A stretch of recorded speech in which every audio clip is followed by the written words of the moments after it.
Institute of Risk Management India affiliate presents Enterprise Risk Management and the Indian Higher Education System. Education is the passport to the future, for tomorrow belongs to those who prepare for it today. Drawing from Malcolm X's insightful recognition of education as a transformative force, and with 1,100 universities, 12,000 standalone institutions, 45,000 colleges, and over 43.3 million enrollments, India's higher education system is uniquely positioned to create world history on the 5 guiding pillars of access, equity, quality, affordability, and accountability under the National Education Policy. As a powerhouse for global talent, our institutions have the potential to cultivate a robust ecosystem that prioritizes sustainability, research, skill-based education, and technological innovation, thereby setting benchmarks and enhancing India's footprint on the global educational stage. Yet, as the adage goes, where there are opportunities, risks are never far behind. So whether it's soaring operational costs, external crises like the pandemic or the wars, changing regulations, shifting student preferences, or even cybersecurity threats, this sector is equally susceptible to a myriad of challenges. In this context, here's welcoming all of you to the panel discussion on enterprise risk management and the Indian higher education system by the Institute of Risk Management India affiliate. As the world's leading certifying body in IRM exams across 140 countries, the What's the Risk initiative underscores our unwavering commitment to driving thought leadership in every sector and discipline. Let me now introduce the distinguished panelists on this second episode. Professor Rajita Kulkarni, President Sri Sri University, Mr. Shailesh Haribhakti, Governance Board Member at IRM India and Independent Director on several company boards, Dr. Vidya Yeravdekar, Pro-Chancellor, Symbiosis International University, and Dr. Yaj Meduri, Vice-Chancellor, Mahindra University. Ladies and gentlemen, thank you very much for joining me today. Dr. Vidya, I want to actually start with you. Firstly, congratulations on your new campus in Dubai. Now, with the Symbiosis operating multiple campuses across the country, your university is no less than a conglomerate. So, in your view, what are some of the current and emerging risks that education institutions are most vulnerable to? And have you integrated risk management into the strategic planning and operations of your university? Look at what Symbiosis is, of 45,000 students from all states of India, from 85 different countries, more than 7,000 staff members. Imagine the kind of risk and the management of risk that we should have thought of. But honestly, there wasn't even a risk management policy till we decided to set up our campus in Dubai. And it so happened that, when we decided to set up the campus in Dubai and go through the CA accreditation under their Ministry of Education, that's when they told us that you need to write a policy on risk management. And that way actually set us up thinking about a risk management strategy for the university. And thanks to you, of course, Harsh, that you've been telling me this for several months now, and we're teaching our students, but not creating a document for ourselves. So I think academic institutions, like other enterprises, are vulnerable to risks. In fact, our stakeholders are the young population, a very vulnerable population. And, there are different kinds of risks that universities would actually undergo. One, of course, is strategic risk. See, when we decide to start, for example, a campus in Dubai or a Hyderabad or a Bangalore, many a times it's intuitive. We really don't do as much of risk analysis before we actually go and set up something in Bangalore or Hyderabad or wherever we want to expand. The second is that financial risk. Especially in institutions like ours and Rajita's and others, where these are self-financed institutions. We really need to take care of our own finances, and the only source is tuition fees. That's such a huge risk that we take. But have we really done something to, create a management policy towards this kind of risk? And then, of course, health and safety risks, operational risks. So several kinds of risks. So I feel that universities are like large conglomerates, as you very rightly said, and we need to define. And I think somewhere the University Grants Commission should also have a regulation coming up with an enterprise risk management regulation or something that will help Indian universities to frame their own policies depending on the nature of their operations. Dr. Yaj, at this point, I'd like to bring you in. Mahindra University is home to some of the exceptional schools. And, in all our interactions, you've always told me that technology is at the core of everything you do. Considering the rapid change in technology, how are you seeing the evolution of cyber threats? Is Mahindra University really strengthening its cybersecurity framework? Tell us some of the best practices that would benefit the education ecosystem. The words which you have said, cybersecurity, data privacy, these are all absolute words which you look at nowadays. We at Mahindra University, fairly new, we are part of the Microsoft Academic Alliance Network. And being an Academic Alliance partner, we extensively make use of the Microsoft Cloud services for all our admin and faculty teaching activities. Faculty uses regular aspects such as Office 365, Teams, a OneDrive folder for day-to-day communication needs between various stakeholders in the organization. So these tools actually provide granular controls from the perspective of information access management to ensure that all stakeholders are allowed access to data only on a strictly need-to-know and right-to-know basis. Further, we also update our access controls by incorporating latest cloud security features released by Microsoft Cloud, such as use of the two-factor authentication wherever possible. Finally, cloud logs are continuously monitored to check for any malicious activity, either by inside or outside threats. The underlying network infrastructure itself is protected from unauthorized access by using network access control tools such as Aruba, ClearPass Policy, etc. In the next 5 years at Mahindra University, we're going to ramp up our student strength from the existing 5,000 to around 10,000 students, which means that we will need enhanced security to protect advanced research, which our faculty will do, students will do, etc. And so we are planning to establish the network and security operational centers. By establishing the NOC and the SOC, as they're called, we would achieve all the 8 security principles laid out in the information assurance standards of the Government of India and recommended by most reputed cybersecurity agencies such as NIST and ISACA. I think this would sort of underlie what we are trying to do over the next 3 to 5 years. Great. Dr. Rajita, I would like to come to you at this point. You've weaved in the art of living curriculum into the Sri Sri University ecosystem very well. And mental health is one of the critical risks that organizations and institutions are facing. Can you share some best practices for other universities to mitigate the risk of mental health, which will really enhance well-being of not just students, but also the faculty members? Focusing on personal well-being holistically, so mental, emotional, physical, and also spiritual. So the Art of Living program, yoga, meditation, Sudarshan Kriya is a way of life. All our students learn it as a part of the induction. There are even credits for that. And we have created an ecosystem where students have the access to and the freedom to practice it at their ease. And what we have seen is that this has an impact on not only a general sense of well-being, but it has a very deep impact on your ability to focus. It improves the alpha and beta both waves in the brain, so it makes you relaxed as well as alert. Inability to focus is a big risk today. If you see the data, they say that students especially, are focusing not more than 10 to 15 seconds at a time. So this develops focus, it develops a creative, intuitive ability, improves their, collaborative skills, creative skills. So we have seen that helping students in a big way. The second thing, which I think belonging to the Art of Living DNA, we have integrated in our way of life, is the intent and the ability to serve the community. So seva, as we say in India, is a way of life on our campus, and that, Harsh, we have seen has had a very big impact.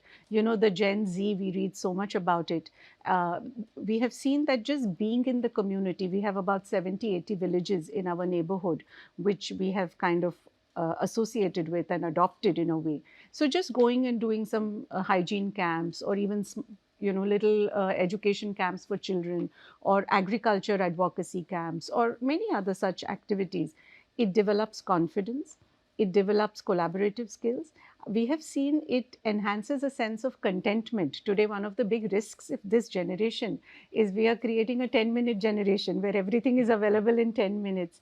And if you don't get it fast, then you become so unhappy and, discontented. We have seen it improves that contentment. It improves a sense of compassion towards themselves and others. So this has also shown us very good results. Of course, so many other things which are quite common on education campuses, focusing on physical well-being, sports activities. So we are seeing the interconnected sort of, benefits of it, not just for students, but also overall from an institutional point of view. Shailesh bhai, you sit on the boards of several large listed companies. What would be your advice on the right governance and risk structure that Indian higher education institutions should really adopt? What governance does is it creates a principle-based environment around making sure that things work as they are meant to work. It is supportive of the outcomes. It is supportive of all the economic interests. And in a university, the economic interests are those of the parents, the students, the teachers, the learning outcomes, the future recruiters. All of their interests need to be brought together in a manner that the outcome will be such that the country can go forward with the challenges that we are today facing. Every day, new opportunities are springing up, completely new opportunities. Just take the way artificial intelligence has galloped in terms of just the pace at which capabilities are going up. And when you see that intersecting with things like decarbonization and the need to make sure that we as the human race can continue to exist, then all the lessons of sustainability, technology, spirituality, all of these that we talk about need to get incorporated into the educational institutions' governance mechanisms and risk management. The SEBI's LODR guidelines, or if you see the RBI mandates on risk management, do you think the Indian education regulator needs to mandate the appointment of a CRO or a dedicated risk function that proactively identifies or manages risks, just like Dr. Vidya mentioned? Absolutely. I think it is high time that this happens. SEBI took a fantastic step by saying that there must be a risk management committee and it must have one independent director as a member of that committee. I think that's a very wonderful leading practice that all regulators can learn from. And I would say, I would encourage the education regulator to take the lead in mandating the appointment of a chief risk officer because, as Professor Vidya mentioned, as you go global and as you want to make sure that you are in line with the best practices in the world, it's better to lead them. And what better way to lead it than to have a chief risk officer? No, definitely. I take your point that weaving risk management into the fabric of the higher education institution is a must. In fact, many US and UK universities have a dedicated risk function, or they've started getting a CRO on board who actually reports to the trustees or the governing board. All right, it's time for a quick break, but we'll be back with this wonderful panel to discuss India's leadership within the global south and the evolving role of risk intelligence as a critical skill in today's world. Be back in a minute. Institute of Risk Management India affiliate presents Enterprise Risk Management and the Indian Higher Education System. Institute of Risk Management India affiliate presents Enterprise Risk Management and the Indian Higher Education System. Welcome back to the second episode of IRM India's What's the Risk initiative, Enterprise Risk Management and the Indian Higher Education System. I've been in conversation with Professor Rajita, Mr. Hari Bhakti, Dr. Vidya and Dr. Yaj. Thank you, ladies and gentlemen, for your patience. Dr. Vidya, you've been a firm believer that India can really lead the way in building a sustainable higher education ecosystem in the global south. So, how do you think our institutions, students, faculty members, and even academic leaders can actually become messiahs to some of the biggest problems faced by global south countries? Yes, Harsh, I've always been promoting that, India needs to be a leader of the global south. And I've been doing this for several years now in my endeavor and my research in the area of internationalization of higher education. If you really look at even the past, and the number of students and the foreign students who came to India to study, primarily were from Afro-Asian countries, and within Afro-Asian countries, primarily from Africa.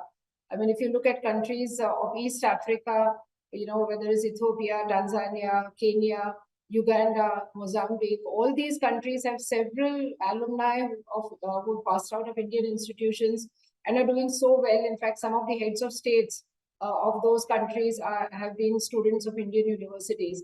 And therefore, we've educated Africa. And today, if you look at it, it's the world knows that it's the youngest and the most aspirational population of the world. And here, India, and more specifically, Indian higher education can play a major role. It's one, of course, building capacity in the youth of the global south, which we have been doing for several years and we should continue to do. But more importantly, even looking at problems in the global south and finding solutions. And I think there's such similar problems, whether it's problems of poverty, waste management, several problems, even risk management for that matter in several areas. We would be facing the same problem. So it has been our endeavor now for some years that we are also connecting with African academia, Harsh, because we are looking at whether, when we looked at doing joint research, it was always with the North. We looked at, faculty from America, faculty from Europe, who would come and, find solutions to problems here in India. We decided to turn it around and said that if we have common problems, can academia from both these areas or regions come together? Can Indian and African academia come together to do joint research and find solutions to common problems in our regions, in our countries? And that has really helped a lot. We've come much closer, and I think not just Symbiosis International University, which is way ahead in internationalization, but Indian higher education system should be one of the front runners, leaders for the global south. I want to ask you specifically around students. What are the challenges that they are seeing in today's external environment or even on campus? Can you highlight some of the risks? And also, what do you think is the role of an educator to help these students manage these risks better beyond the mental health program that you spoke about? Skill obsolescence is an important risk and a challenge that we are seeing. Climate change has reached our doorstep. I think it was a theoretical concept for people some time back, but today it is a reality. Natural resource depletion is a reality. By the vision of Pujya Gurudev Shri Shri Ravi Shankar ji, set up a center of excellence on water restoration and climate change. And in India, Art of Living has restored and revived about 77 rivers. So to identify it as a risk and to ensure that we are doing something to resolve it is also our approach. So second is climate change. The third, I think, is the entire digital risk. We are living in a digital world. Cyberbullying, Harsh, is a reality today. Our students are experiencing it. Cyber wars, being influenced by the not so essentials of life and making that a reality. This YOLO approach to life is making some of the younger generations going into directions which are not healthy. So this is a big risk. In fact, we've set up a center of excellence, we are told one of the first in the world on cyber peace. Okay. So the whole digital risk. The good thing is that more and more we talk about it, more and more we are able to come up with ways and means to help our students deal with it. I want to come to Dr. Yaj because Mahindra University has been one of the first institutions in India to integrate IRM's global enterprise risk exams into the curriculum in line with NEP. So, with the increasing need for global life skills, what is your vision in terms of developing a risk intelligent talent? And how do you think we should equip India's youth with all the risk knowledge that Professor Rajita mentioned? How do we foster a culture of risk intelligence and equip our students with comprehensive risk knowledge to navigate the complexities on ever-evolving world? Look at it in the light of global challenges where we have conflicts between countries, misinformation crises, the recent pandemic, deep fake videos. Our vision should be to empower students to become resilient, proactive, and ethically driven leaders capable of addressing the multifaceted risks facing society. So what are we doing? We can envision a university where, as you have said, risk management is integrated seamlessly into our curriculum, ensuring that every student graduates with a deep understanding of risk principles and practical skills to identify, assess, and mitigate potential threats. Education has to be interdisciplinary, experiential learning, global perspectives. This is how we can aim to cultivate a new generation of leaders, students who are not only adept at managing risks within their respective fields, but also capable of collaborating across disciplines and borders to tackle complex challenges collaboratively. I think all of us together, educators in India, overseas, we can strive to shape a future where India's youth are equipped with such knowledge, skills, and mindset necessary. I have to add today, Harsh, that it's very pertinent to add that along with the IRM, we will be setting up the Center for ERM, which will be the only one in the South region to boost risk intelligence and resilience for years to come. And we're also delighted at all the scholarships that you keep offering to our faculty, who then get trained and then are able to pass on the training to students and other faculty. So thank you very much, Harsh. Well, I must even compliment Professor Rajita and Dr. Vidya on that, because we're looking at a center for risk in East India with Sri Sri University, and Symbiosis for West India. On a concluding note, Shailesh bhai, you've spoken about decarbonization, artificial intelligence, ethical leadership, like Dr. Yaj mentioned. How do you see the role of risk professionals in driving this change? They're really going to be the guardians of society. So what is your take on this? It's such an exciting future. And what IRM is doing in terms of making people ready for this exciting future is something that whole of industry and the whole of educational institutions can learn from, can derive benefit from. I'm so happy to hear that all the universities that we are interacting with on this panel are all taking this so seriously.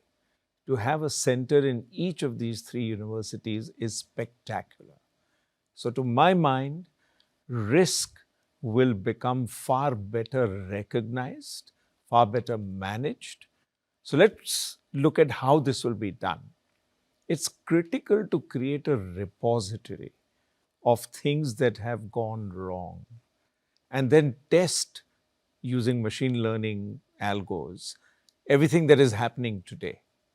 And if you can then discern patterns, then you'll be able to predict where the risk is going to come from. So culture of no surprises. No surprises. It has to become predictable, prevented, self-healing, and back on a path of ascendancy. Now, that is what a risk professional will deliver if they are part and parcel of a team at a university. And I must compliment all three of you for establishing these centers. It will be spectacular for India and for your universities. Well, on that note, thank you, distinguished panelists, for sharing your expertise and unique perspectives. I hope our conversation today actually accelerates the integration of enterprise risk management in the Indian higher education system, with more leaders using it as a strategic compass, not to just protect legacy, drive good governance, and enhance preparedness, or rather resilience, but also develop certified risk intelligent graduates, like they said, who are equipped to tackle the world's most complex challenges with wisdom, ethical integrity, and innovation. Thank you once again, and stay tuned for our next What's the Risk episode. Institute of Risk Management India Affiliate presents Enterprise Risk Management and the Indian Higher Education System.